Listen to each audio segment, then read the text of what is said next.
Hey guys, welcome back. Moving along here with the 1973 CT175 Yamaha Enduro.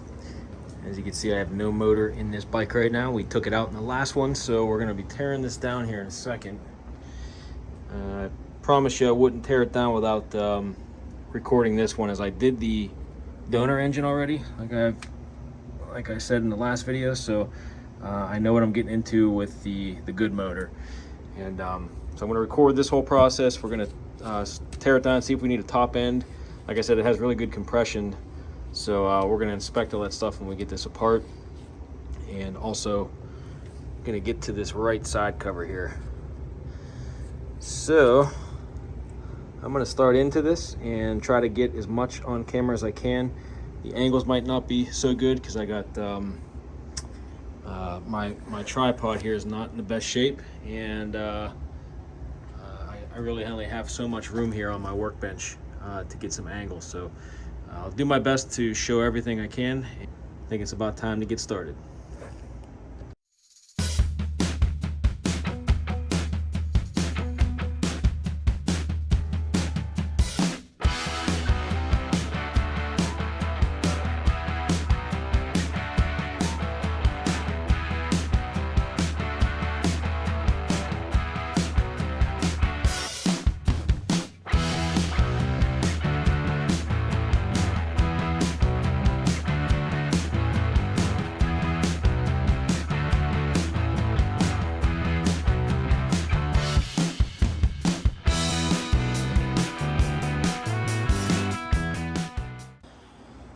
Alright, so I guess I'm going to get started with I'll just get the flywheel out of the way, and also the drive gear. I'll get the impacts on these while I got the cylinder in place. That way the piston's not flopping around everywhere. So I might as well start with the gear here first. We already got the clutch basket and stuff out of the way in the first video. So we're already down to this point here. Let's see what size that is. 19.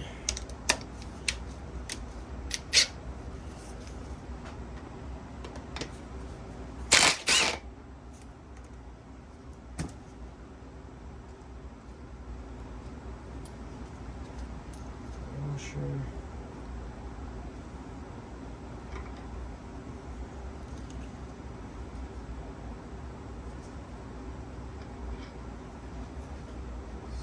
Turn around and do the flywheel. It also is a 19, I believe. Yep.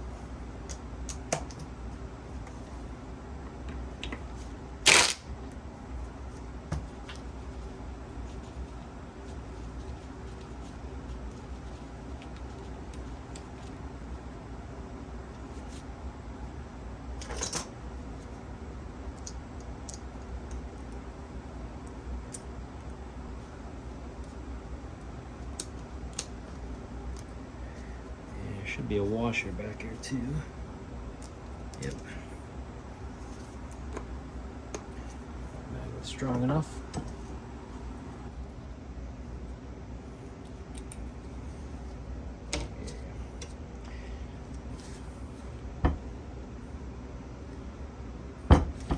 Threads look in good shape.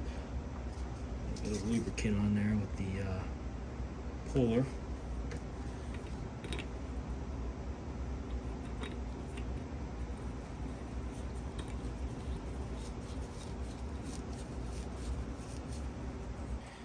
Sure this is threaded on as far as it'll go down, so it's got as much bite on those threads.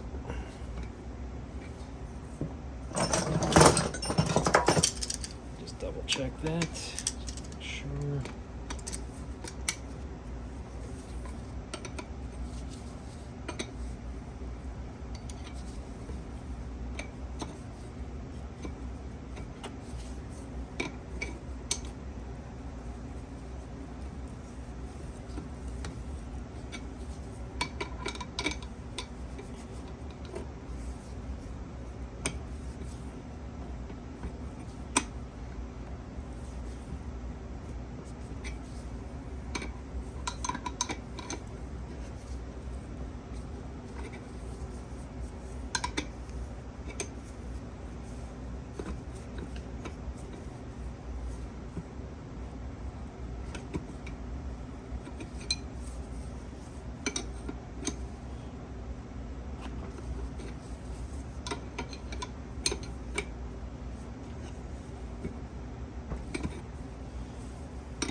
Okay, that's all the way seated. Screw this down onto there.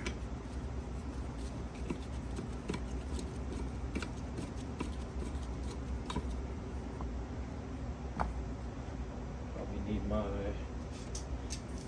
Ocean Pro holder here for this again.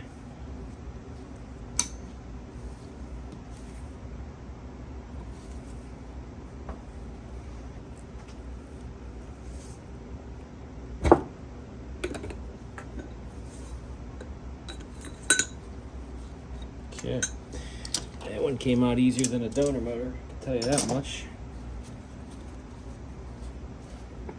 Get this out of the way.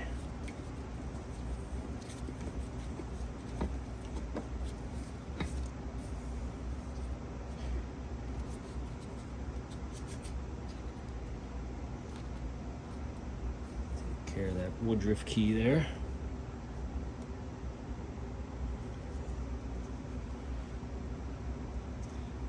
Be in good shape still. I'll put that right inside of here. The magnet will hold that together. Flywheel looks okay here. Just gonna clean it up a little bit. Set that off to the side. Next up, I'm gonna move the stator. Hopefully these screws cooperate. They don't look like they're too chewed up. The one on the donor motor, I had to chisel one of them out. Just trying to get these slots cleared out. See how the impact screwdriver fits in there.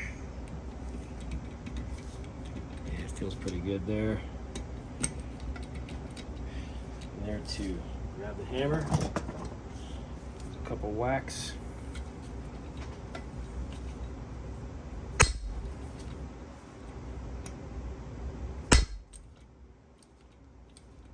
Yeah, that one's going.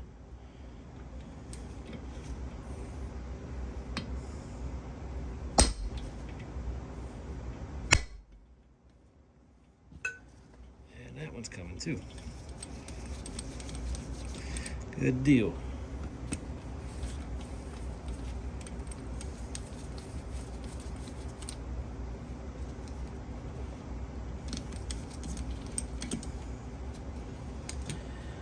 All right.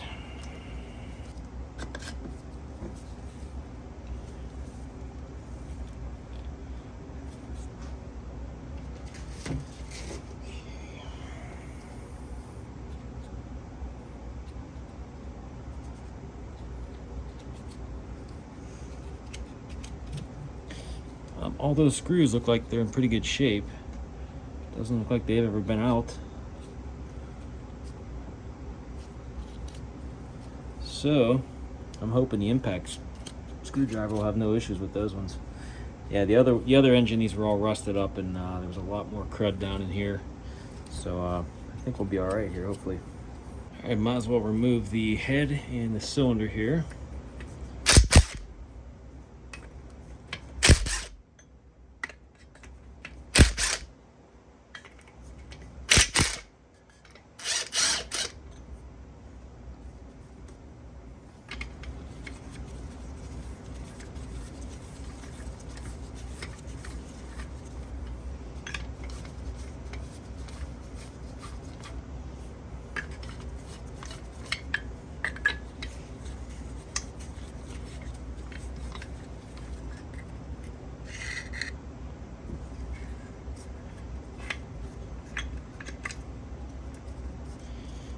Gasket out of the way.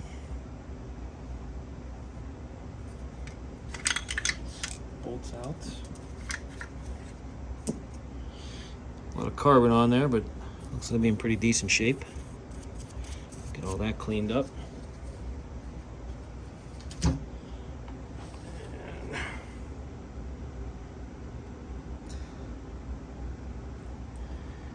if we can get this jug to slip off.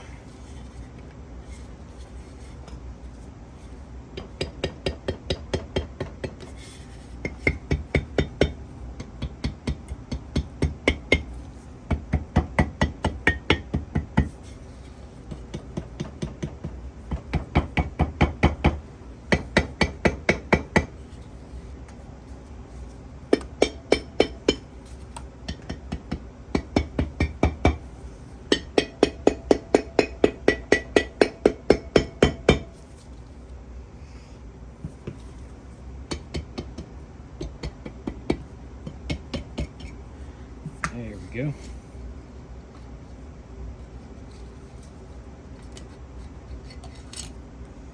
That piston does not look good. Yowzer. Cylinder doesn't look terrible. I don't feel any grooves. Right in there's not too good.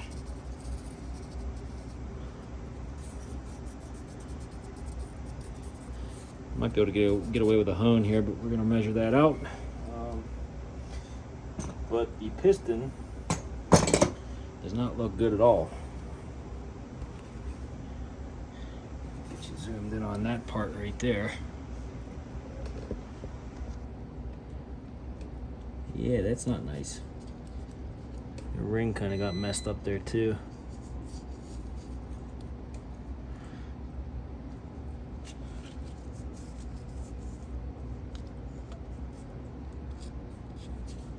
Huh.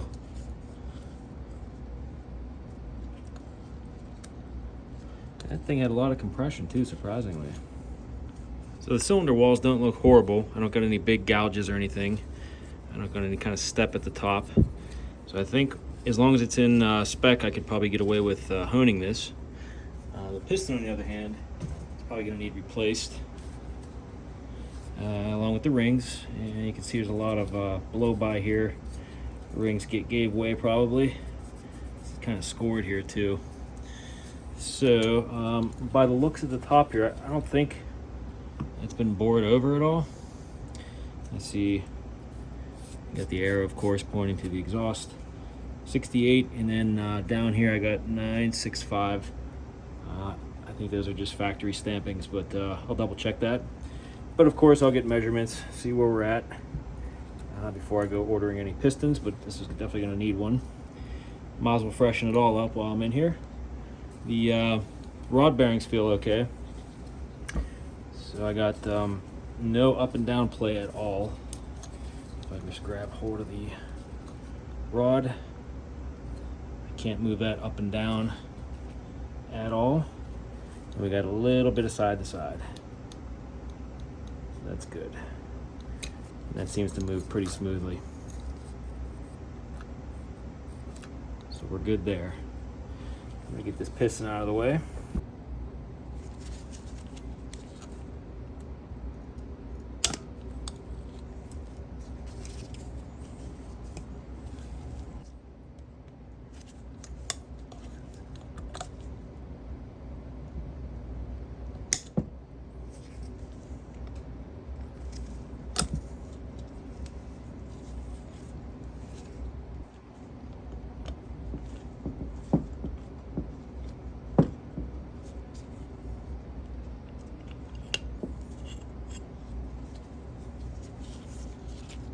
Here's a closer look at that piston.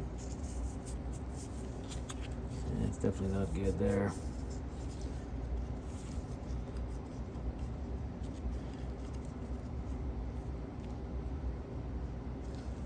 These rings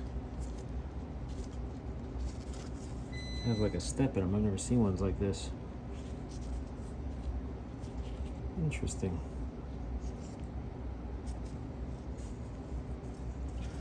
Let's see, does the bottom ring have that?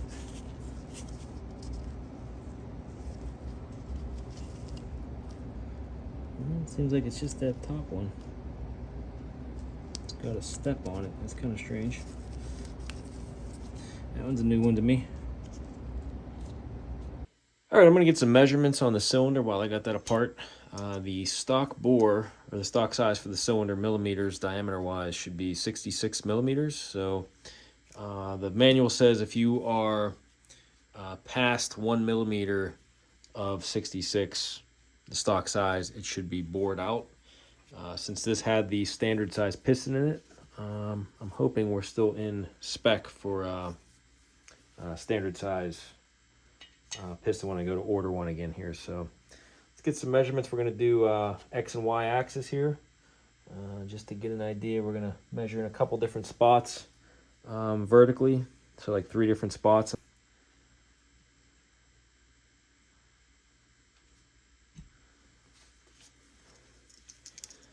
The calipers here. So we're zeroed out. So we're looking for 66 millimeters.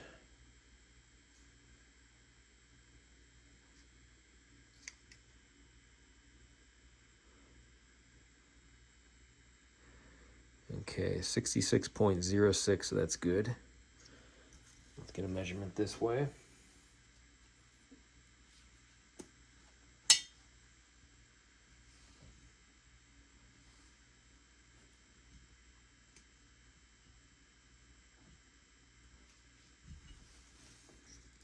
Right at 66 here. Let's see, I think I'm a little bit too far in on the calipers.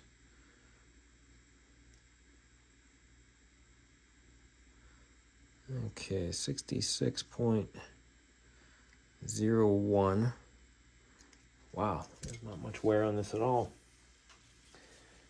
Get down a little bit further here.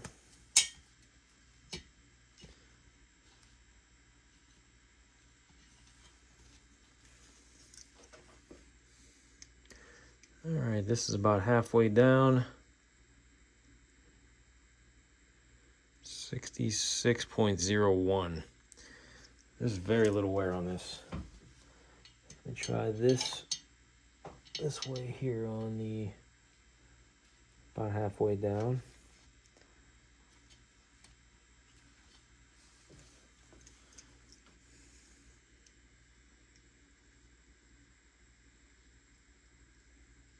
Oops. Yeah, 66 almost exactly. 66.0807. Yeah, it's not much over the standard measurements, so I think we're okay to get a hone on this, and I'll go ahead and order up the standard size piston. Like I said, I'm going to stick with the MX piston since this is an MX head, and I'm sure the porting is a little bit more aggressive probably for that piston too, so might as well stick with it. It's going to be a hot engine, I'm sure, compared to the regular CT175.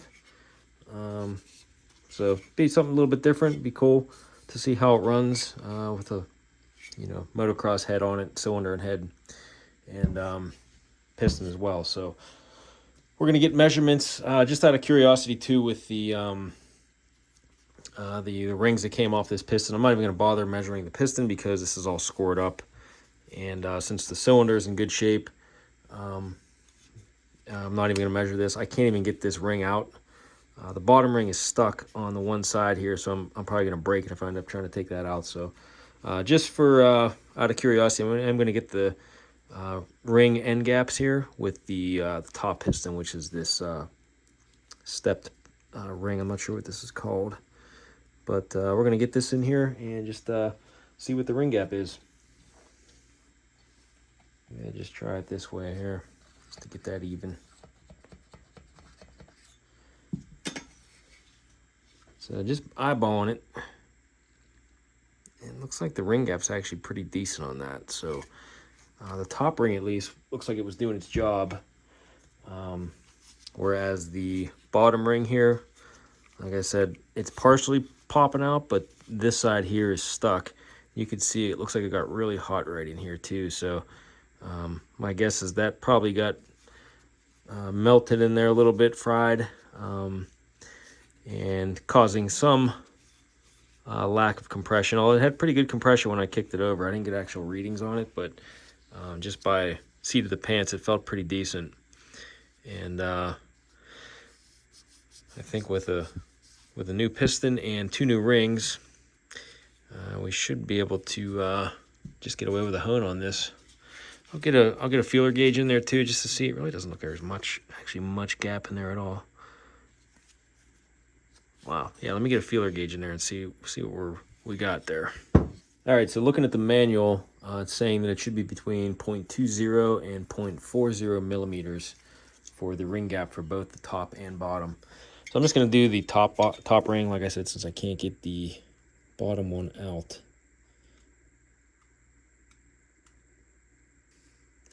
So I can just barely fit 0.20 millimeters in there. And that's on the lower end too, so that's just enough. gap, I guess.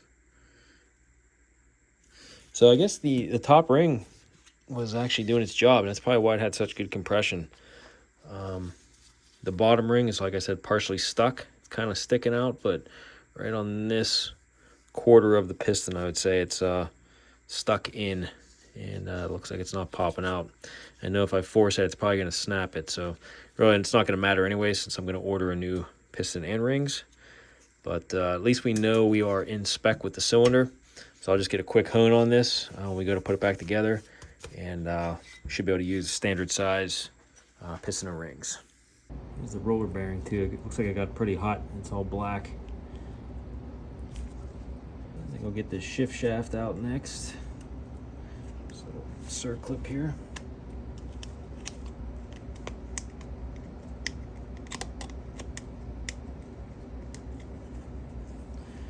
Washer. And I'm just gonna clean this up a little bit so it slides through there easier. Make sure we got all the heavy stuff off. Put a bit of lubricant on there too. Okay, come around to the other side. Get this up out of the way first.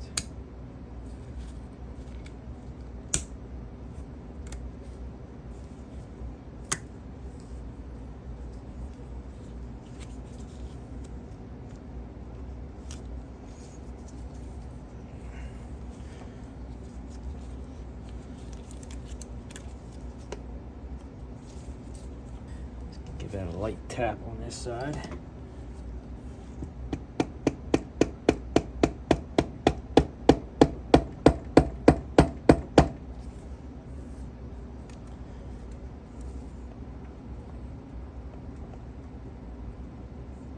Yep, it's coming.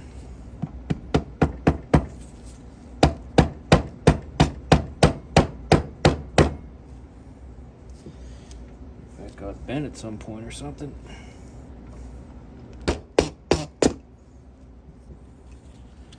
Alright.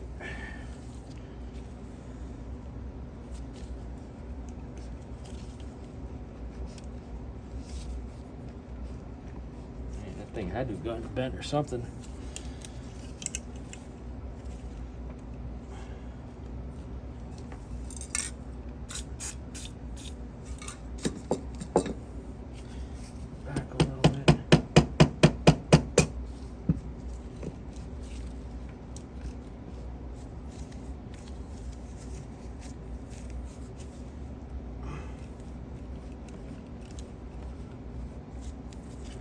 Wow, that was putting up more of a fight than the donor motor.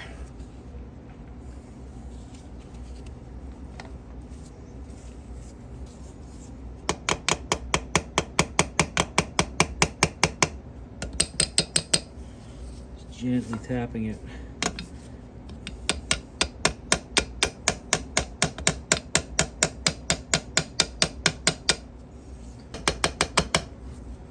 See how bent up it is. There we go. My goodness.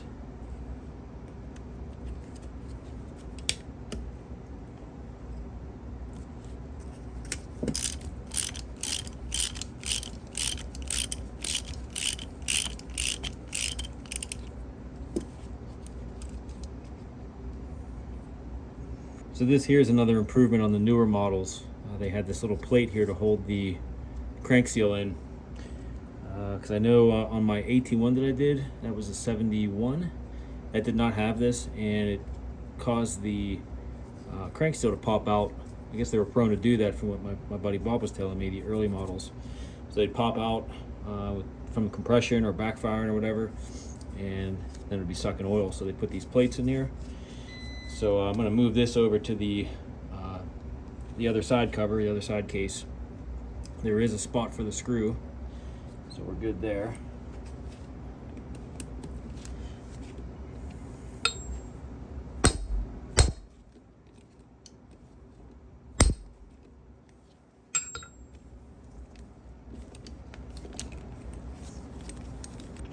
Washer there, okay.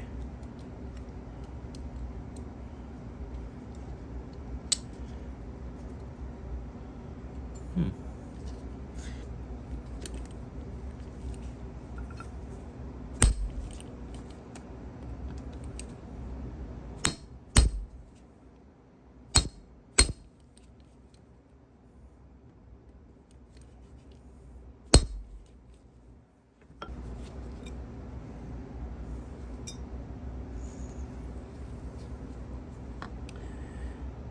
I think that's gonna do it for this side. I'm gonna flip this around, start taking out screws. Can't forget about this washer right here too. Also, don't want to forget about the plunger for the clutch. There's a little ball bearing back behind there. You don't want to lose that, obviously. I'm gonna dump that out. There it is. Just one singular ball bearing goes behind that. Easy to lose if you pull this out and then flip the motor over. Next up, I'm going to start cracking these screws loose here with my impact screwdriver. Put some lubricant on there, let it sit overnight. You know, I'm not sure how much it's going to help, but they're all in pretty good shape, so I'm hoping I could just, you know, pop these loose without much drama.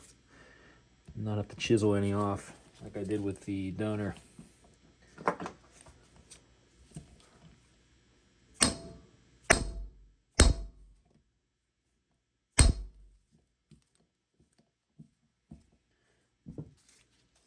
That's a good start.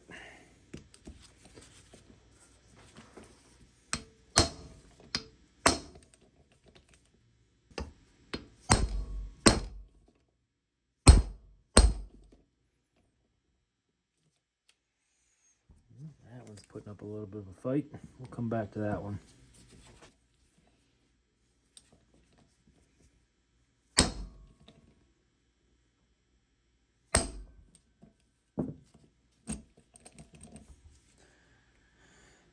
Yeah, that one is too.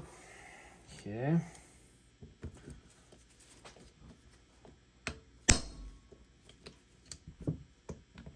Well, I got two stubborn ones here, this one and this one here. I'm going to try to chisel them out and hope I don't have to go the drilling route. Get a little groove cut in the side of that without touching the case, of course. And trying to just hammer that loose, give it a quick shock, and it worked pretty good on the other motor.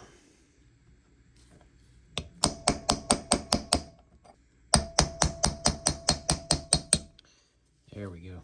I should be able to get a screwdriver on that.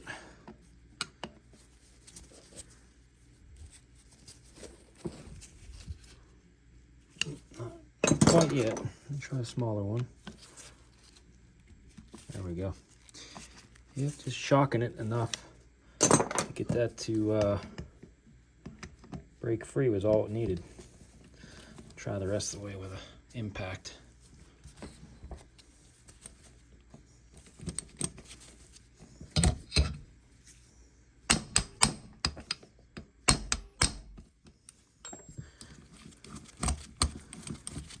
All right, that one's good to go. I just got this one here right here to deal with. Unfortunately, it's in that little recess there.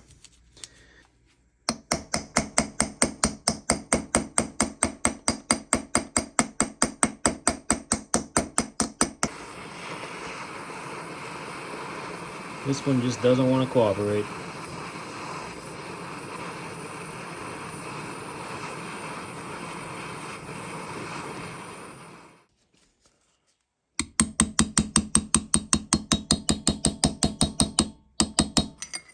Looks like this one's finally starting to go. Yep. I didn't think I was getting that one out with the chisel method, but after the heat and continuous tapping, it finally broke free, thankfully. That's the last one, too. Let's see if I can even get a screwdriver on this. It's all messed up. Just keep tapping it out, I guess.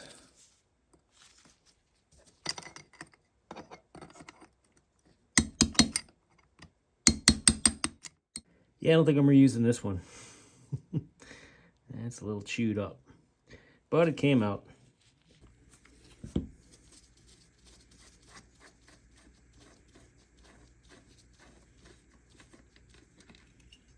Should be a spring and a little ball bearing in there, yep. Get this turned over. There we go. Another ball bearing to lose, so make sure you keep track of that if you're taking that bolt out.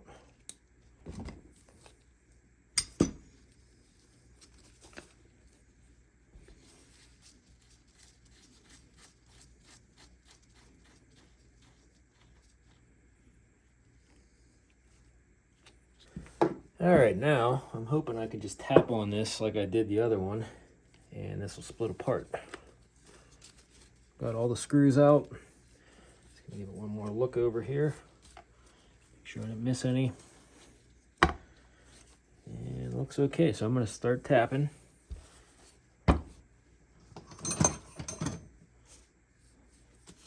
Start on this little part that kind of hangs out in the back.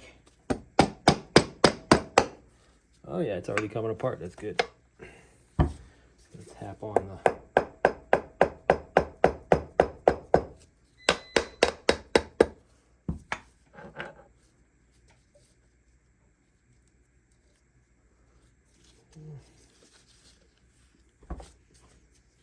Yeah, I'd have to say this engine has been apart before, because the looks like somebody used like a blue silicone on there. I really couldn't tell by the looks of the screws. It really didn't look like they were tampered with. But as this is coming apart, I can see blue sealing in there. I don't think that is factory.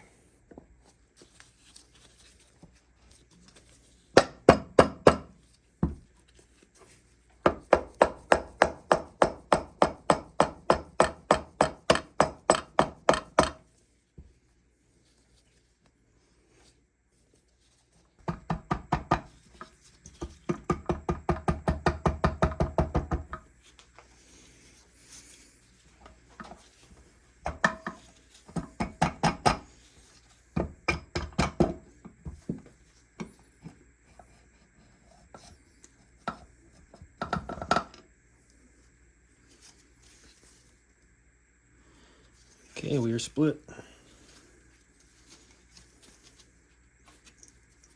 There is quite a bit of sludge and clutch material built up at the bottom of this thing.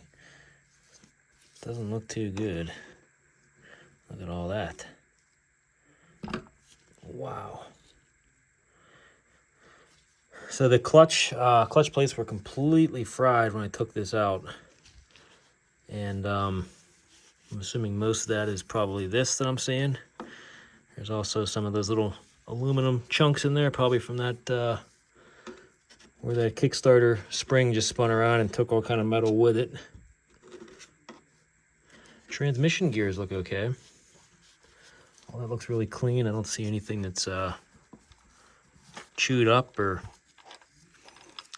looking like it needs any kind of attention at first glance.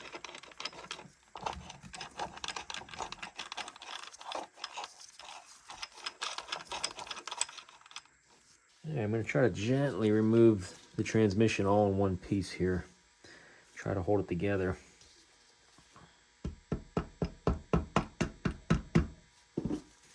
See if I can even make that happen.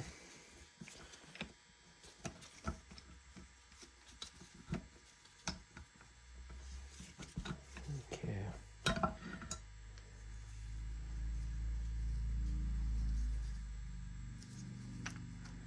Bearing came out on that too.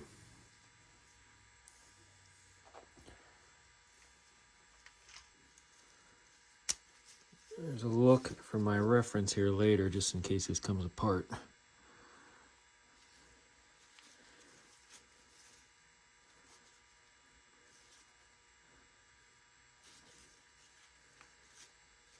So I am using a puller on the crank here to get this out, because it is pressed on this side.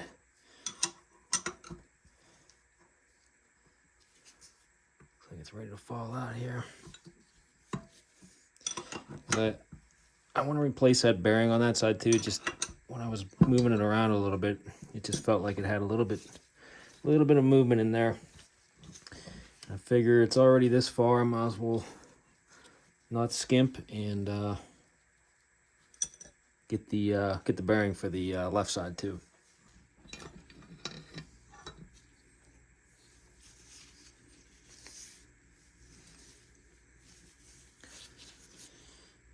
Crank is out. Look at this bearing here.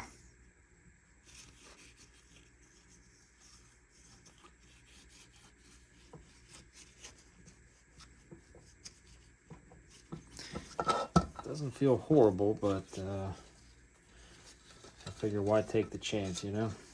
All right, we got both crankcase halves in the ultrasonic. I'm gonna try to get some of that grime off of there so we're all cleaned up, ready to go. Once we get the bearings and everything, we're ready to put it back together. I'm gonna put high heat on here. All right, we got the cases out of the ultrasonic and did a pretty good job getting all the gunk off. A couple spots I still got to go over, but I was more worried about getting the heavy stuff that was sitting at the bottom of the cases out, which it looks like it did pretty good. So I did spray a little bit of brake cleaner in there just to get some residue out, but it came out really clean. So pretty happy with that. I'm going to go through and go around these mating surfaces with some acetone or something, and we'll clean all that up, make sure we got a good clean surface there for the Yamaha bond that I got here. But we're ways off before we got to get to that point. As you can see, I got everything is on the table right here. Parts are starting to come in. I got the NOS piston. Open this up. Now this is the same piston that came out of it, which is, this is off an MX model. So I wanted to duplicate the current setup since this has a MX cylinder. I figured use the correct piston for that. So we got that here. Got a bunch of seals and stuff trickling in. Kicker assembly. These are the old bearings I took out. I got the good bearings in the freezer. So when it comes time for me to start dropping them in here, I'll heat all this up, and then hopefully they'll slide in a little easier. We got the transmission here that I was able to keep all in one piece. And I put some zip ties around here just to hold it together. So hopefully I can get that to slip back into place without too much drama when the time comes. We got the clutch plates soaking in oil, getting ready. We got the gasket set came in. So we're pretty much to the point where we're just about ready to start putting this motor back together. Just going to go through, watch a couple videos, make sure I got the procedure done right. I still have to pull this bearing off of the shaft. I got to find a puller that can get behind here and yank this off. So not a big deal. But I got this all greased up. I got some assembly lube in there ready to go.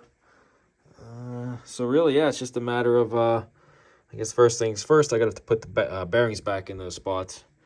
And like I said, I'm going to watch some videos to see the proper procedure start to finish. Because I've only split one motor before, and it was on the MT250, and I was able to keep the transmission and everything. Didn't do bearings on that bike. It was just for crank seal, so this is a little bit deeper than that one. This one here just went a little bit further, but it doesn't seem to be, it's like it's going to be too bad, really. It's just looks pretty daunting with all these little pieces everywhere. But taking it apart, I did it all on video so I can go back and reference stuff. I have this other engine down here still that I can reference for stuff too. I already took some pieces off of here, some screws and all that. Ones that I had to chisel off on the good engine. Luckily, I had some good screws that would work from this engine on there, so that's not going to be a problem. So yeah, it's just a matter of figuring all this out, getting it back together, getting it back on the bike, and some other things I got to order too. As you can see, the air filter has seen better days. This looks like fur on there. I don't even want to touch that. There's quite a bit of it in there too. It doesn't look too nice, but yeah, this air box I'm pretty sure is off of a DT, like a 74 model, because they got the door on the right side, And the 74 DTs had the exhaust routed on the opposite side behind here on the left side of the bike. So when the exhaust is on this bike, it kind of covers this up. So you have to remove the exhaust to get to the door that somebody had put on here for this airbox. Not a big deal. If it breathes better than the Stalker, I'm going to stick with this. So I'm just going to order up a air filter for I think a DT 250. I think this will work, and probably the other models too. I think a DT 125 is probably about the same of that year, 74 if I remember correctly. But I'll double check that and get the right one ordered up. So this is where we're going to leave off on this video. Next video, look for me reassembling everything. I'm going to get the bearings in first. And like I said, I got them in the freezer right now, so I'll get all this heated up. And we'll put the bearings in, seals, transmission, all that stuff back together. Also still have to hone the cylinder, so I'll be doing that. And hopefully in the next video I'll have the engine back together and it'll spin freely and shift through the gears as it should. Fingers crossed. So stay tuned for that. Make sure you hit the subscribe button if you're not a subscriber, and you can follow along, watch me fumble along with this and learn as I go. And as always, guys, likes and comments helps the channel grow and get some more reach out there for more of an audience. So if you can leave me some of that, I'd appreciate it. Thanks, and we will see you in the next video.